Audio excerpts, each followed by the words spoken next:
Hey guys, calling back with another video of some records, books, and some other little thingies.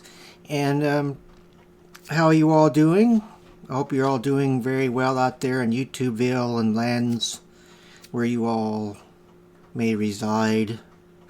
Anyway, I've got some records here, and I wanted to share. I picked up some '80s stuff, like one '80s pop and some hairband type stuff, and a few new ones also, some new releases. Here we have Cyndi Lauper. She's So Unusual. I'm pretty sure I had this on a cassette before, but I can't remember if I have the vinyl, so I went ahead and got another one. This is Cyndi Lauper. I'm pretty sure you've all heard that before. And here we have Thin Lizzy, Jailbreak. Red Alert, Jailbreak. And there's Jailbreak, Angel from the Coast, Warriors, The Boys Are Back in Town. I'm not a real huge Thin Lizzy fan, but I got this, and if anybody would like to trade for this, I'm perfectly willing to do that. And here we got the best of Judas Priest. Now I have some Judas Priest records, but I wanted to get this just simply because I've never seen it before, and plus it has their greatest hits. I can just play one album and have to go back and listen to their entire repertoire of recordings to get the good songs out of there. Rock'n'Rolla, Never Satisfied, Diamonds and Rust, Deceiver, The Ripper, the hits, I guess, amongst the headbangers.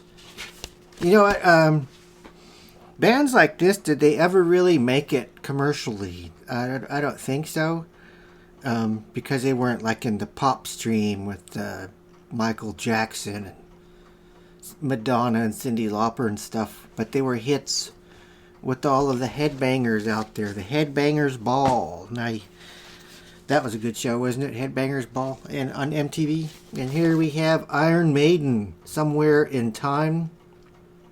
I've never had this album.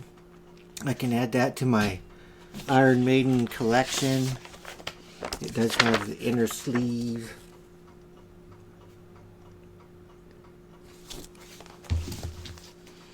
And next I have a few new ones here.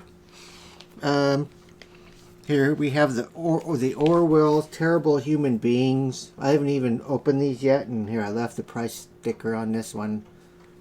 If you're not familiar with the Orwells, they're kind of to me they remind me of a garage band.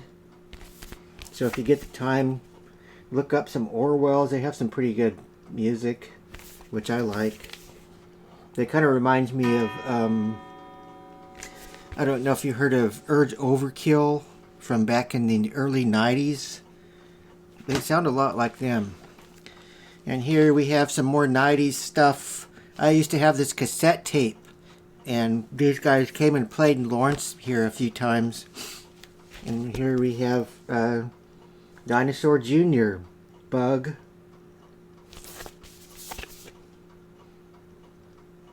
I really like it. I dig their music. I'm not even really sure if they're around anymore. I'll have to look that up sometime, unless somebody out there already knows. And here we have Alison Krauss's new album, Windy City.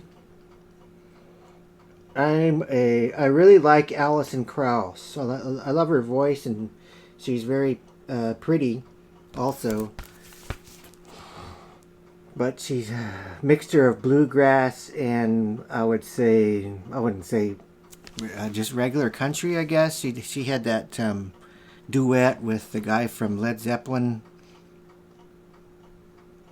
Robert. What's his name? Robert Plant.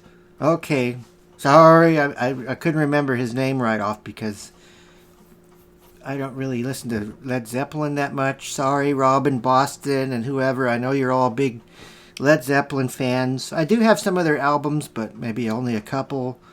You hear them on the radio too much. To me, anyway. I'm not putting you guys down. You guys are big fans of Led Zeppelin. I'll shut up now before I get in trouble. Anyway, here we go. And I haven't even listened to these yet. I'll unseal this one right here. It's a double album. I'm not sure if there's a photo inside, but that would be nice. And we're both seeing it at the same time. Oh, well, there's one photo in there. But I can't wait to listen to this. I haven't even heard none of the songs yet. I just got excited to see that Alison Krauss had a new album. So I was like, all right, I'll check it out. And that's all the music. Next, I have some books. Here we have. This is not by. It's not very old. This is a brand that's like from 2015. Dracula, $10 from Barnes and Noble. I like the way it looks. It's very.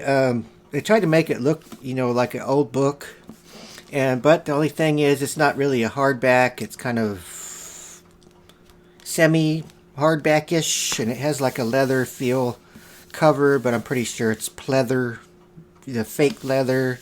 But for $10, I thought, man, that's a nice looking book. I've never actually read the book Dracula. I've only watched the movies, and they made it look pretty nice. And it looks like it even has a one of those what do you call it? Yeah, it does. The little bookmark thingy. But that's Dracula. And if any of you are on my Facebook, I've been having a little fun with that lately. I won't talk about it, but yeah. Dracula. Here is Jack Kerouac, On the Road. And this is by no means an original. It is also newer, 2015-ish, somewhere in there. From the first edition library. And I'm satisfied with this. It looks just like the original book. Has the slip cover, the plastic over it. Because I'm not going to pay $500 to $2,000 for an original of this book, the first edition. It's just nuts to me. Unless I come across one in a thrift store for $20, I'm not getting it. But this is Jack Kerouac, On the Road.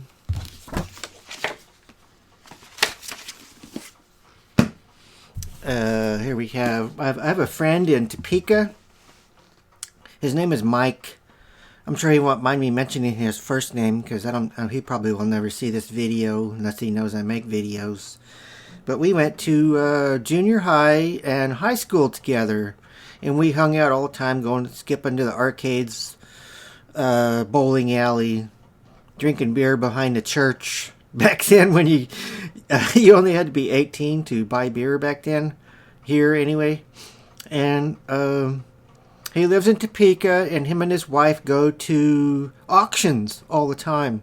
Auctions and thrift stores, just the same type of stuff I do, although I don't go to auctions. But we've been trading stuff recently. He gave me some books, and I traded him for some baseball cards. And he gave me Treasure Island by Robert Louis Stevenson, another book I've never read. And I'm not even sure the year of this one because the page here is ripped out.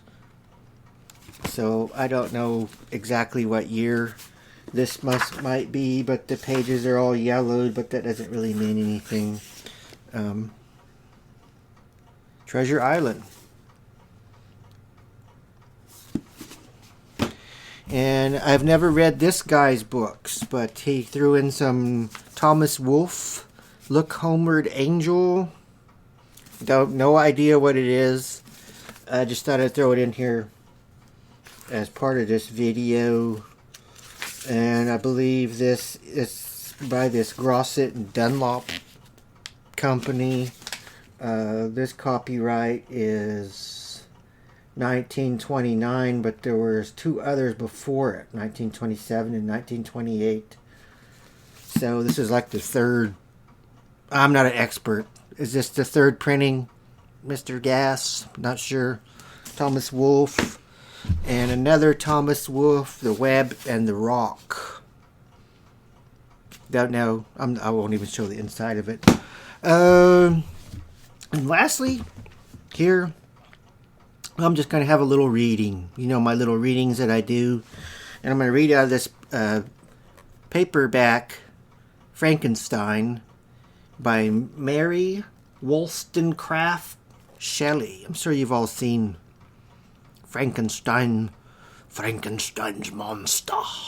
Yeah, those shows, the old horror shows. And let me get a little sippy before I start because my throat is dry. Okay. This is from chapter 5. It was on a dreary night of November that I beheld the accomplishment of my toils. With an anxiety that almost amounted to agony, I collected the instruments of life around me, that I might infuse a spark of being into the lifeless thing that lay at my feet. It was already 1 a.m.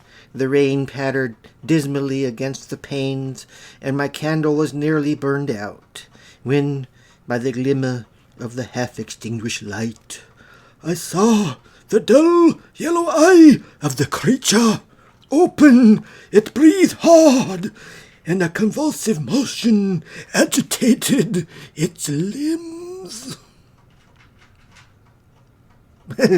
Okay, that was from Mary Shelley's Frankenstein. Thank you, master. And all that. Okay, acting crazy again.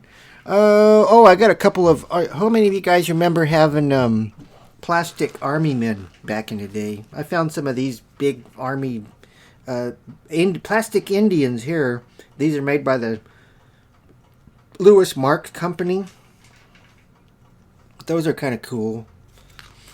This one kind of looks like a mountain man type of guy. Little toys. And that's it. And if I ever knew we'd have a blue, blue, blue Hawaii. Oh, well, never mind. That microphone just makes me... Don't listen to my singing. Colin, over and out. And Weirdos Unite.